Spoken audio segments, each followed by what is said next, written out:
America গত শতকের ৬০ থেকে এখন পর্যন্ত বহু যুদ্ধে জড়িয়েছে, কিন্তু ওটা একটি ঘাঁটি ধ্বংসের ঘটনা কখনো ঘটেনি। এবার সেটিই করে দেখালো ইরানের অকুতোভয় মিসাইল ফোর্স।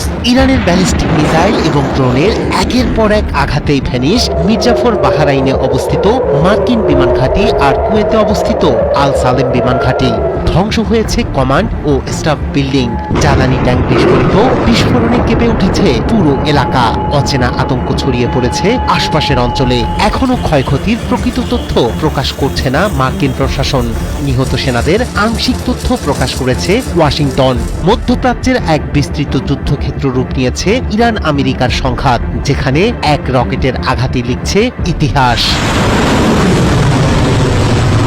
সর্বোচ্চ নেতাকে হারানোর ধাক্কা সামলে একযোগে একাই মধ্যপ্রাচ্য কাঁপানো যুদ্ধ শুরু করেছে ইরান। মোজাইক কমব্যাট কৌশলে ভিন্ন ভিন্ন কমান্ড স্টেশন থেকে অতর্কিত হামলা চালিয়ে শত্রুপক্ষকে বিভ্রান্ত করেছে খামেনির মতো অভিভাবক হারানো দেশটি। যুদ্ধের চতুর্থ দিনেও বিরামহীন আক্রমণ চালাচ্ছে ইরান। দেশটির গণমাধ্যম ও ফার্স নিউজ এজেন্সির প্রকাশিত ফুটেজে দেখা গেছে বাহরাইনের শেখ ইসা অঞ্চলে মার্কিন ঘাঁটিতে একের পর এক রকেট বিস্ফোরণ, কমান্ড ও স্টাফ বিল্ডিং ধ্বংস, জ্বালানির ট্যাঙ্কে আগুন। এ নিয়ে এখনো মুখ খোলেনি ট্রাম্প প্রশাসন। এর আগে বাহরাইনে আমেরিকার নৌঘাঁটি থেকেও ধোঁয়া উঠতে দেখা গেছে।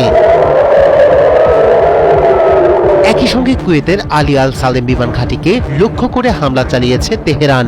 ইরানি সেনাবাহিনী জানিয়েছে স্থল ও নৌবাহিনীর ক্ষেপণাস্ত্র ইউনিট 15টি ক্রুজ ক্ষেপণাস্ত্র ব্যবহার করে আলী আল সালেম বিমান ঘাঁটির পাশাপাশি উত্তর ভারত মহাসাগরে শত্রু জাহাজকে লক্ষ্য করেছে তারা।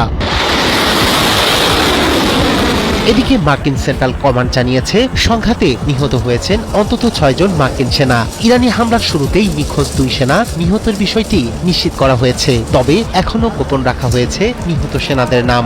পরিবারের কাছে বার্তা পৌঁছানোর পর 24 ঘন্টার মধ্যে প্রকাশ করা হবে নিহতদের পরিচয়। চলমান সংঘাতের কারণে মধ্যপ্রাচ্যের একাধিক দেশ অবিলম্বে ছাড়ার জন্য তাগিদ দিয়েছে মার্কিন পররাষ্ট্র দপ্তর। তালিকায় আছে বাহরাইন, মিশর, Iraq, Israel, Jordan, Kuwait, Lebanon, Oman, Qatar, সৌদি আরব, সিরিয়া, সংযুক্ত আরব আমিরাত ও ইয়েমেন। শনিবার ইরানের যৌথ হামলায় তেহরানে দেশটির সর্বোচ্চ নেতা আয়াতুল্লাহ আলী খামেনি সহ শীর্ষ কর্মকর্তা নিহত হন। পাল্টা হামলার মাধ্যমে ইসরায়েল ও মার্কিন ঘাঁটি সহ মধ্যপ্রাচ্যের বিভিন্ন স্থানে আঘাত হানছে ইরান। 4 দিনের সংঘাত এখন সীমা পেরিয়ে পুরো মধ্যপ্রাচ্যকে রণক্ষেত্রে পরিণত করেছে। একাধিক ফ্রন্টে সমন্বিত আঘাত, প্রতিরক্ষা ব্যবস্থা জোরদার, সব মিলিয়ে তুঙ্গে উঠেছে যুদ্ধের উত্তেজনা। পরিস্থিতি আরও কতটা ভয়াবহ হয় সেদিকেই নজর বিশ্বের। রায়হান কবির, শুভ্র, ৭১।